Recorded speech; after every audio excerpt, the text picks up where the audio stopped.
Why did you never tell me this? Why did you hide this from me for so long? And now my mom is dead and I can't even talk to her," I yelled, my voice shaking as I stared at him. My dad sat silently in the driver's seat, his hands gripping the steering wheel tightly, his knuckles pale. He opened his mouth to speak, but no words came out. The car was parked on a quiet street, the hum of the engine the only sound breaking the tension. My chest heaved as I tried to make sense of what he had just told me. It felt like the ground beneath me had crumbled. "My name is Hannah, and I just turned 18. It was supposed to be a good day, a celebration, maybe even a fresh start. Instead, I was sitting in a car with my dad, unraveling secrets I never knew existed. This road trip from Seattle to San Francisco had started with laughter, shared stories, and miles of open road. But now, here we were, parked in front of a house I'd never seen before. My world flipped upside down. The trip had seemed like such a good idea at first. When my dad handed me the map and keys that morning, I thought maybe this was his way of finally reconnecting with me. After my mom died 2 years ago, he'd been trying. Awkward dinners, small talk about school, the occasional compliment, but nothing like this. A road trip, just the two of us, felt so out of character for him that I almost said no. But something about the look in his eyes made me agree. He seemed hopeful, maybe even desperate. The first few hours on the road were nice. We talked about my favorite songs, places we wanted to stop, even a little about my mom. He kept bringing her up more than he usually did, and while it hurt, it was also comforting in a strange way. But as the miles passed, the conversations got heavier. He started apologizing over and over about how he used to treat me, about things he regretted, about how much he wished he'd done things differently.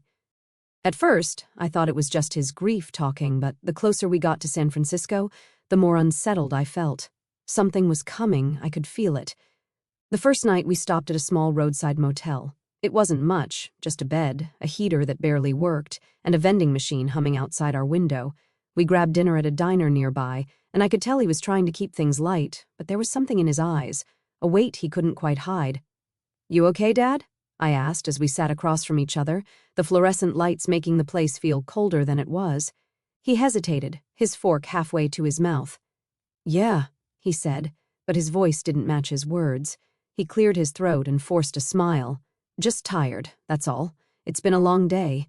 I nodded, but deep down I didn't believe him. There was something he wasn't telling me, and it was starting to feel like this trip was more than just a birthday celebration. As we walked back to the motel, I caught him glancing at me a few times, like he wanted to say something but couldn't find the words. I didn't push him, not yet. Back in the motel room, I kicked off my shoes and sat on the edge of the bed, watching as Dad pulled his jacket off and hung it over the back of a chair. The silence stretched between us, broken only by the faint hum of the heater.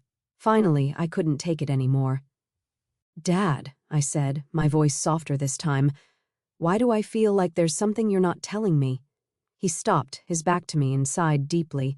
"It's not the right time, Hannah," he said, shaking his head. "We'll talk when we get to San Francisco." He turned toward me, his expression a mix of hesitation and something that looked like fear. "Why not now?" I pressed. "We're here, just us. If there's something you need to say it."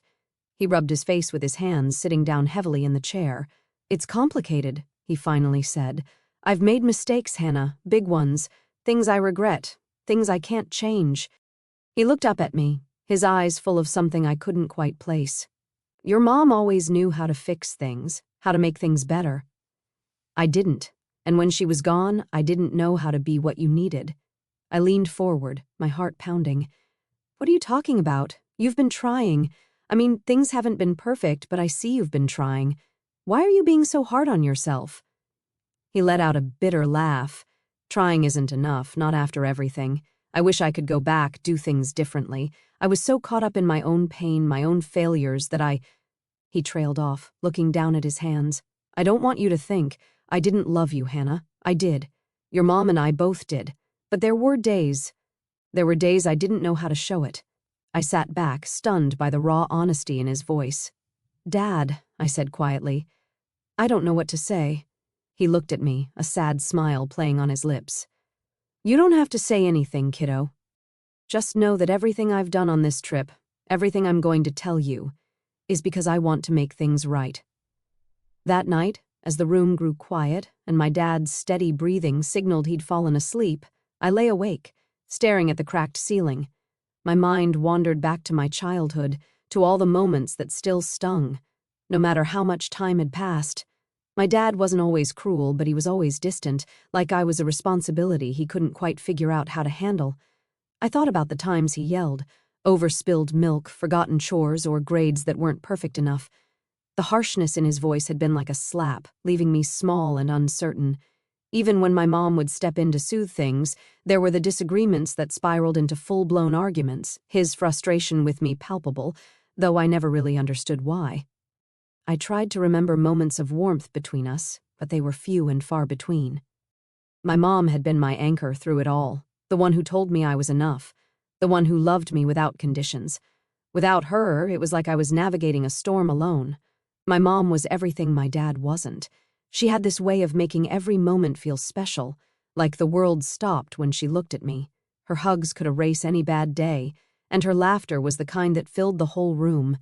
She never raised her voice, not once, even when I messed up.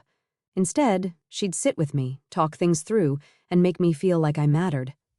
Losing her felt like losing the sun. Nothing's been as warm or bright since. Thinking of her calmed me down, and I fell asleep.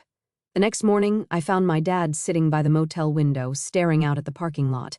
His shoulders were slumped, and the lines on his face seemed deeper in the soft morning light. When he noticed I was awake, he turned toward me with a small smile, but I could see the effort behind it. "Morning, birthday girl," he said, trying to sound cheerful. 18, that's a big one, huh? "Yeah," I said, sitting up and stretching. "Feels the same so far." He chuckled softly, but it didn't reach his eyes. "Well, maybe this will help." He got up and grabbed a small envelope from his bag. He handed it to me, his hand lingering for a second before he let go. "Your gift," he said, his tone lighter than his expression. "It's something important." I looked at the envelope, its edges slightly worn from being handled. "What is it?" I asked, glancing up at him. For a moment his face faltered, as if he were searching for the right words. "I want you to wait," he said finally, his voice quieter. "Don't open it yet. Keep it sealed until we get to San Francisco." He smiled again, but it was shaky, as though he was trying to hold something back. "Promise me, Hannah." I nodded, tucking the envelope carefully into my bag. "Okay, I promise." He exhaled, the tension in his shoulders easing just a little. "Good," he said, standing up straight and forcing a brighter tone. "Now, let's hit the road." Birthday breakfast is on me.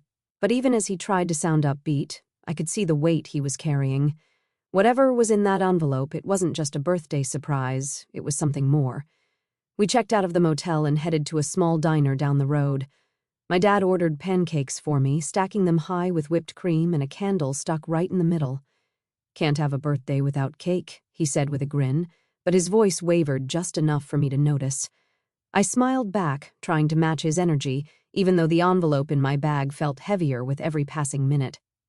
The drive that day was quieter than before, the air between us thick with unspoken words. My dad made an effort to keep things light, pointing out random landmarks and playing a mix of oldies on the radio, but I could tell his heart wasn't in it.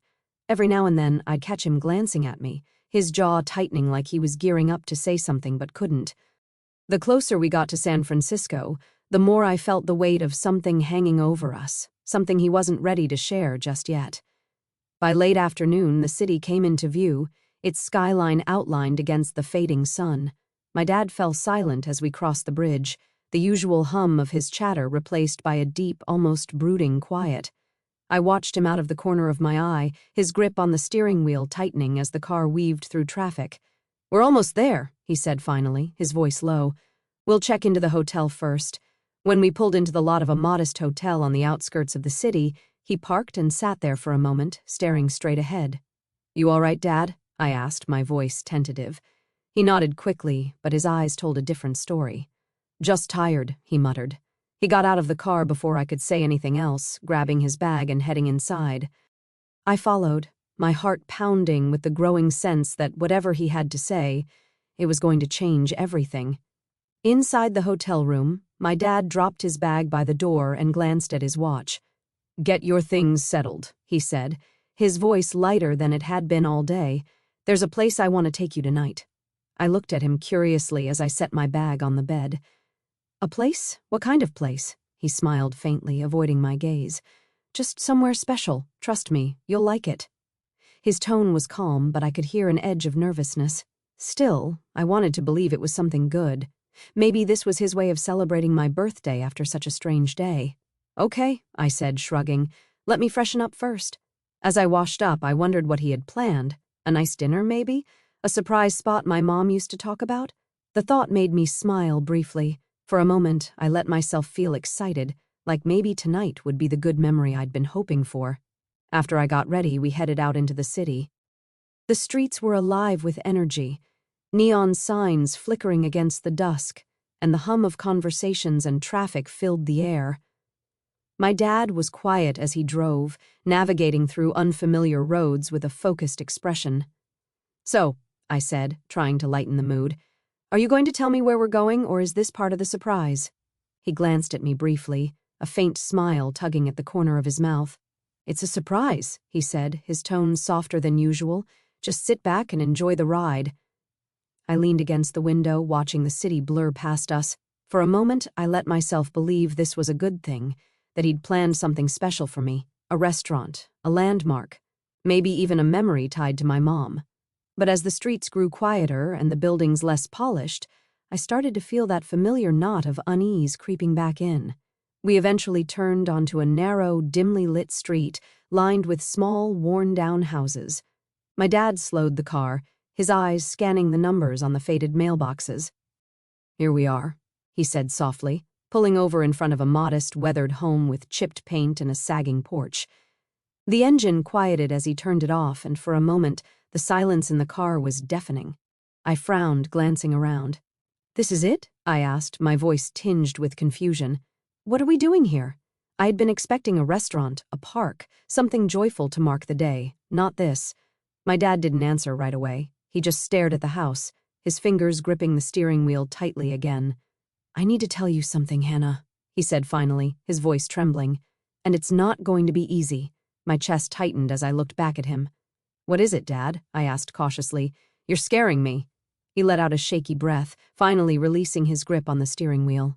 "Hannah," he began, his voice low and unsteady, "there's something I've been holding on to for a long time, something I should have told you before now."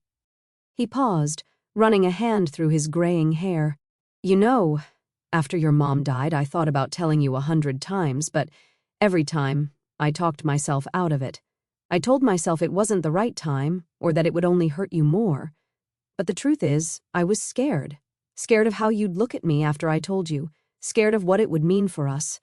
I stayed silent, my throat tightening as I watched him wrestle with his words. He continued, his voice breaking. "You've probably wondered why I wasn't always the best dad to you, why I was so distant when you were little, why it felt like I was always angry or disappointed. And I hated myself for that, Hannah. I really did. Because none of it was your fault, not a single bit of it." He took another deep breath, gripping the steering wheel like it was the only thing keeping him grounded. "When your mom and I got married, we wanted kids so badly.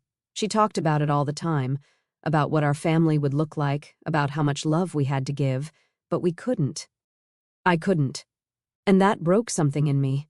I felt like less of a man, less of a husband, because I couldn't give her the one thing she wanted most. I didn't handle it well. I became bitter, angry, and I shut her out when I should have leaned on her." He glanced at me briefly, his eyes glassy. "But your mom, she was strong. She didn't let my anger break her. She wanted a family, and she convinced me that adoption could be just as meaningful as having our own child. She was right, of course. She always was. But I couldn't see it that way at first. I was too wrapped up in my own shame to embrace what we had." His voice wavered, and he looked down at his hands.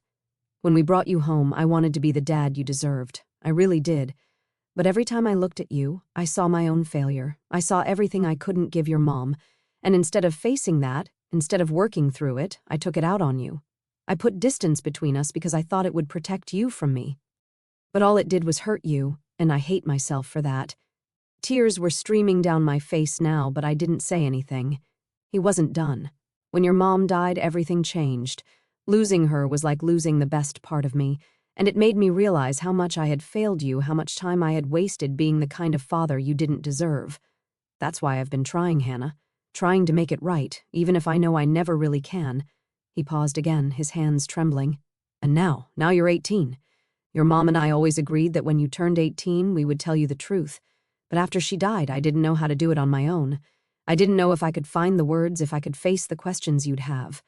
But you deserve to know. You need to know."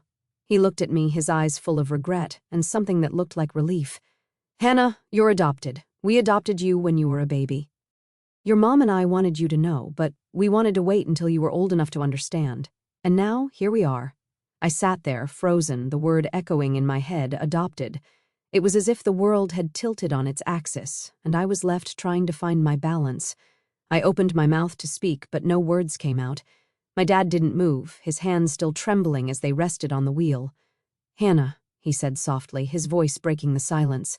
"I know this is a lot. I know it's not fair to drop this on you like this, but I couldn't keep it from you anymore." The car felt suffocating, the air thick with everything he had just said. I couldn't look at him.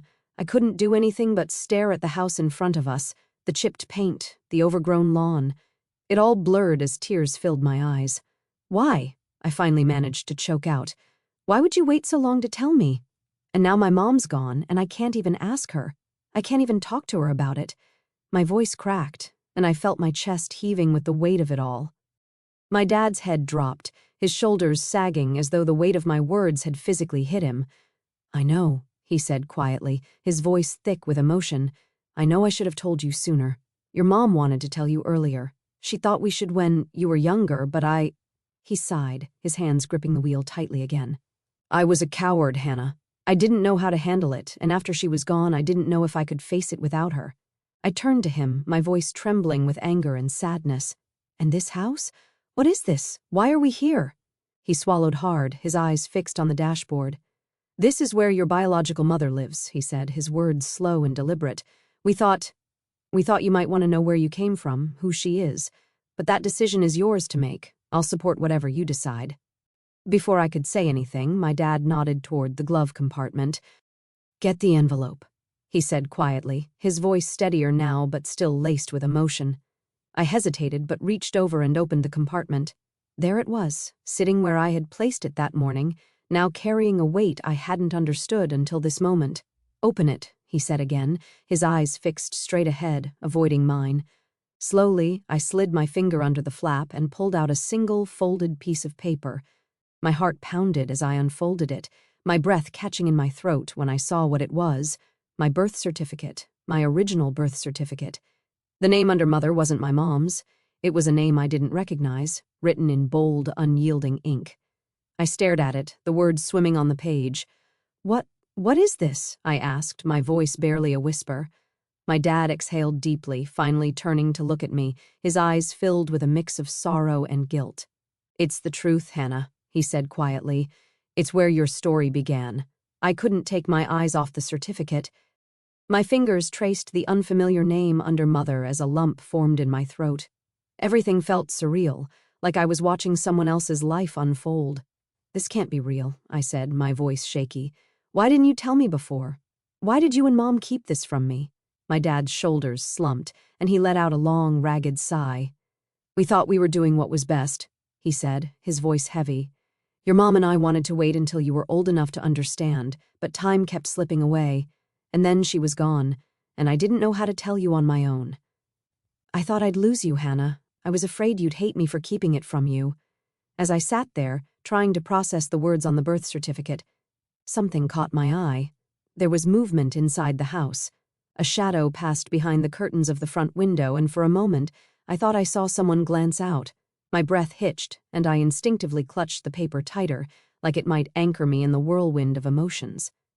"Is that—" I began, my voice barely above a whisper as I turned to my dad.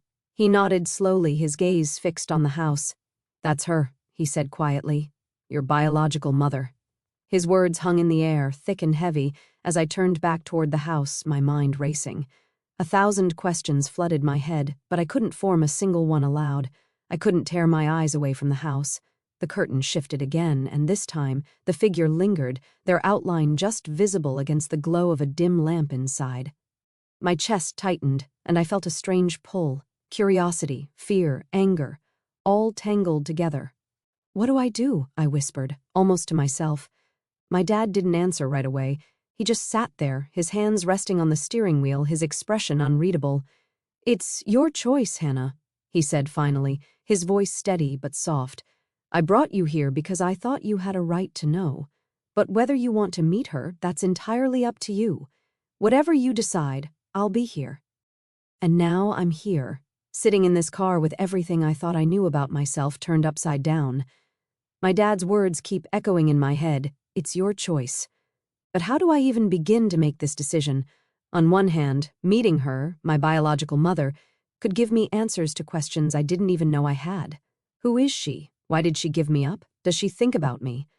A part of me feels like I owe it to myself to find out. But on the other hand, what if it's too much? What if seeing her just complicates things even more? My life hasn't been perfect, but it's been mine. I had a mom who loved me with all her heart, and a dad who's finally trying to be the father I've always needed. What if meeting her disrupts all of that? What if she doesn't want to see me? Or worse, what if I see her and it doesn't change anything at all? I don't know what to do. This decision feels too big, too overwhelming, and I can't help but wonder if I'm ready to face whatever comes next. So, I'm asking you, what would you do in my situation? Would you walk up to that door and take the leap? Or would you drive away and keep moving forward with the life you already have? Please share your thoughts in the comments. I need all the help I can get. Hey there, did you like the story? If you did, don't forget to hit the like button and subscribe to the channel. It helps us a lot and ensures you won't miss out on more great stories we share here. Thank you for watching, and we'll see you in the next one. Response to your question. As for your question, what would I do in Hannah's situation? It's a deeply personal and complex decision, and there's no one-size-fits-all answer. If I were in her shoes, I'd take a moment to sit with my emotions and weigh both sides. Meeting the biological mother could provide closure or answers about identity and origins, which might be healing or empowering. It could satisfy that curiosity and help piece together parts of the past that feel incomplete. However, it also risks opening up new emotional wounds or complicating the relationships Hannah already has, especially with her dad, who's trying to rebuild their bond. Personally, I'd probably choose to take the leap and knock on the door, but not immediately.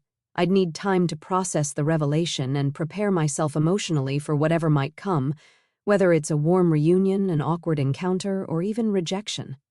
I'd also want to have an honest conversation with my dad first, to understand more about the circumstances of the adoption and why he chose this moment to tell me. That context might help guide the decision. Ultimately, I'd lean toward meeting her because knowledge, even if painful, can bring clarity and a sense of agency over one's own story, but I'd proceed cautiously, with no expectations, and I'd make sure to protect my emotional well-being by setting boundaries.